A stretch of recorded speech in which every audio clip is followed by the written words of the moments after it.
Cette semaine, notre équipe vétérinaire change de tenue. Souci de coquetterie? Que nenni! Fini les gants chirurgicaux et les petits calots sur la tête, place aux protections montagne afin de nous délivrer quelques conseils pour réussir son séjour à la neige avec son animal. Deux copines les accompagnent, Funny et Jean.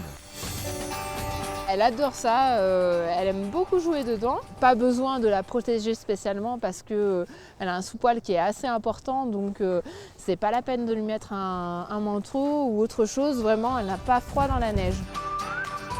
Pour Funny, le froid et la neige, c'est plus compliqué.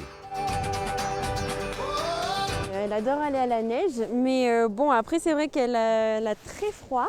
Donc il faut que je lui mette un petit pull plus un petit anorak, sinon comme vous voyez là elle tremble. Et ce qui est très important, c'est quand on rentre à l'intérieur au chaud, il faut bien lui enlever l'anorak, le pull, c'est comme pour nous, sinon ils peuvent attraper froid et tomber malades. Oui, ça fait froid aux patounes, hein. Il existe donc des protections.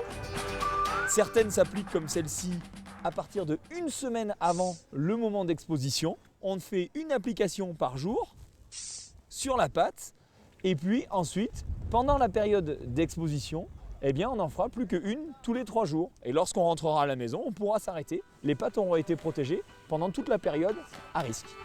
Avant d'appliquer ce produit tannant, il est conseillé, sur les chiens très velus, de faire couper par son vétérinaire les poils entre les coussinets. Là, ici, on a l'exemple typique d'une agglomération de neige qui s'est fait entre les poils des coussinets de Jean. Ça fait très mal, ça écarte les coussinets et ça va créer des lésions parce que ça va frotter, ça va lui faire mal, elle va se mettre à boiter et à la longue, ça va faire des crevasses, etc. Moralité, la neige, ce n'est pas très bon pour les pattes et déconseillé pour l'estomac. On n'aime pas trop voir nos enfants en manger, c'est pareil pour nos animaux. La neige, d'abord, c'est froid, donc quand ça va être pris par notre ami, eh bien, ça va avoir une forte tendance à refroidir son estomac et à déclencher des gastrites. Nos animaux peuvent vomir. Ensuite, parce que c'est porteur de pas mal de bactéries et de virus qui pourront causer également des gastro-entérites et donner des diarrhées, etc. Donc quand on est au sport d'hiver comme ailleurs, on surveille nos animaux, on ne les laisse pas manger n'importe quoi et en particulier de la neige. On ne les laisse pas non plus boire dans les flaques parce que ces flaques pourront être contaminées par des polluants comme des antigels ou du sel. Et ça pourra créer également un certain nombre de désordres. Les batailles de boules de neige, elles, sont acceptées, effet vivifiant garanti, mais attention au déplacement. Sous la neige, on ne sait pas ce qu'il y a, donc ne pas faire courir son chien n'importe où parce qu'il peut y avoir des crevasses, il peut y avoir des objets contendants et donc même si la surface paraît plane, les animaux peuvent se blesser. Ah, Jean, viens! La balade en luge offre quelques frissons, mais gare aux excès de vitesse. A priori, Elodie et Funny sont prudentes. Plus dangereux, la proximité des pistes et des skieurs.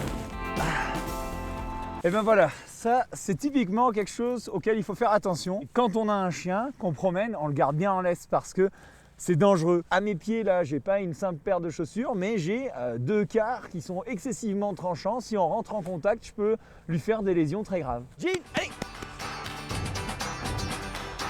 Après le rappel de toutes ces règles de sécurité, il est temps d'aller s'amuser et de profiter des joies de la glisse.